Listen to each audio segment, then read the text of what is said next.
en réfléchissant donc à haute et intelligible voix, en prenant le contre-pied de cette interrogation, on peut se demander si le fait qu'il y ait plus de femmes dans le management des médias et les instances décisionnelles de l'espace médiatique ivoirien et en Côte d'Ivoire est une garantie de promotion d'une image équilibrée et non stéréotypée des femmes dans les contenus médiatiques par la prise en compte des besoins spécifiques des femmes et de leurs préoccupations.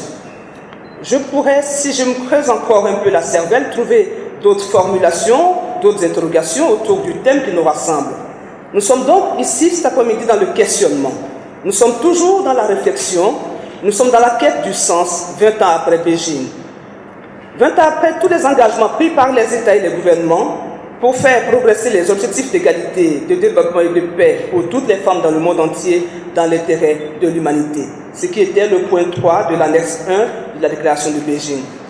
20 ans après donc la résolution des gouvernants et de nos gouvernements de prendre toutes les mesures voulues pour éliminer toutes les formes de discrimination à l'égard des femmes et des petites filles, ainsi que les obstacles à l'égalité des sexes et à la promotion des femmes et du renforcement de leur pouvoir d'action. 20 ans après donc la mise en œuvre de ce programme, le plan d'action de Beijing manque encore d'effectivité. Et 20 ans après, nous voilà toujours en train de réfléchir à Beijing plus 20, dans une approche contextuelle, qui nous amène à nous pencher sur la réalité bien de chez nous. Réfléchir, penser, s'informer, mais surtout se former et tracer des pistes avant d'agir. C'est pourquoi le réseau des femmes journalistes et des professionnels de la communication de Côte d'Ivoire et son partenaire de renaissance et d'action, l'UNESCO, vous a conviés, mesdames et messieurs, à ce panel. Pour nous aider à sortir des interrogations, nous avons sollicité 4 spécialistes dans leur domaine. Initialement, ils étaient 4. Vous saurez pourquoi ils ne sont plus 4. Nous avons voulu donc, dans le cadre du respect du genre, avoir 2 femmes et 2 hommes. Nous avions eu 2 femmes et 2 hommes. Nous avions même eu 3 femmes et 2 hommes, pour vous dire comment à un moment donné nous étions arrivés à surpasser les hommes. Parce qu'il n'était pas question pour nous de réaliser l'égalité des droits et de la dignité intrinsèque des hommes et des femmes autrement que dans la prise en compte donc, de l'égalité, dans la présence des espaces de réflexion. Donc pour nous aider à sortir des interrogations, nous avons sollicité donc 4 spécialistes. Madame Efazi Yao, titulaire de la chaire UNESCO aux familles pouvoir de décision. Monsieur Raphaël Lacoué, président du Conseil national de la presse. Monsieur Jo Moussa, donc le CNP que vous connaissez, qui est l'instance de régulation des médias. À côté du CNP, nous avions donc le président du l'OLPED, qui est l'organe d'autorégulation, donc qui est le tribunal des pairs mis en place par les journalistes. Et puis Madame Bernice Guessan, qui est directrice exécutive du Fonds de soutien et développement de la presse en Côte d'Ivoire.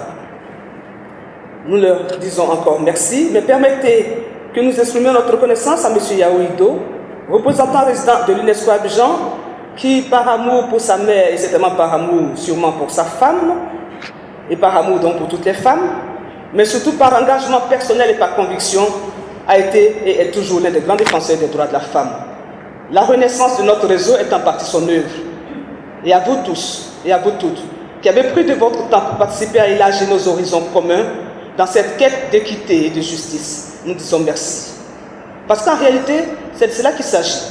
Nous ne sommes ni dans une posture revendicative, ni dans une approche vindicative. L'importance des médias dans notre société régie par la technologie de l'information nous impose de prendre possession de notre environnement en étant des sources d'information, des consommatrices de contenu médiatique, mais surtout des actrices d'influence qui participent à penser les contenus médiatiques. Sur ce, je vais vous dire merci parce que mon test n'est pas encore fini, je passerai le finir après. Vous comprendrez pourquoi, parce qu'après, aujourd'hui, nous avons une autre activité. Mais je vais vous dire merci et remercier encore nos panélistes qui vont nous aider donc à élargir nos horizons et à réfléchir. Merci encore, chers invités, d'être là et merci pour votre présence.